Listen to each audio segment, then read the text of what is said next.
Tume ya uchaguzi na mipaka nchini IEBC imewatoza faini ya shilingi milioni 1 kila mmoja wagombea wa kiti cha ubunge na bunge la Kasipul kwenye kaunti ya Homa Bay, Philip Aroko na Boyd Were, kufuatia vurugu zilizosababisha vifo vya watu wawili.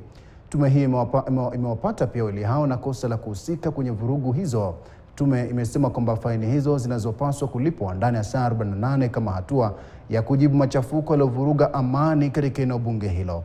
Mnamo Novemba 6, watu wawili waliuliwa wakati wa makabiliano kati ya wafuasi wa wagombea hao wawili katika mkutano wa kisiasa uliofanyika katika eneo la Opondo. Na tusonge mbele, taarifa itakuja hapo baadaye. Muungano wa upinzani umewashtumu maafisa wakuu serikalini pamoja na mawaziri kwa kujihusisha na kampeni za mgombea wa ODM katika uchaguzi mdogo wa 27 baada ya mwezi huu. Wakiongozwa na kinara wa chama cha Wiper Kalonzo Musyoka, viongozi wametaja waziri wa madini Ali Hassan Joho na spika wa seneti Amason Kingi kuwa miongoni mwa wanaoendeleza kampeni kwa ajili ya Harrison Garamakombe katika eneo bunge la Magarini. Wanadai kwamba hali hiyo inakiuka katiba. Viongozi hao aidha wamedai kuwapo kwa matumizi mabaya ya fedha za umma kwa kuwahonga wapige kura ili kumpigia kura Harrison Garamakombe.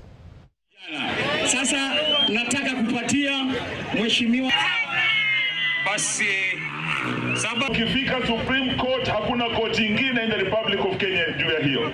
Supreme Court haikuwa pesa halali, ilikuwa hongo, walikuwa wananihonga ili nisiweze kuwa kwa debe. Na mimi nikasema ili kuhifadhi heshima ya wana Magarini na heshima yangu ya uongozi, ni lazima nitafute mbinu ya kuweza kuwa kwa debe. Ndio DCP wakanihifadhi, wakanibeba, na kwa sasa tuko kwa debe na tunaomba tuweze kushirikiana ili tuweze kukomboa Magarini yetu hii. Hapa kwenu wameita huyu ndugu Kenga.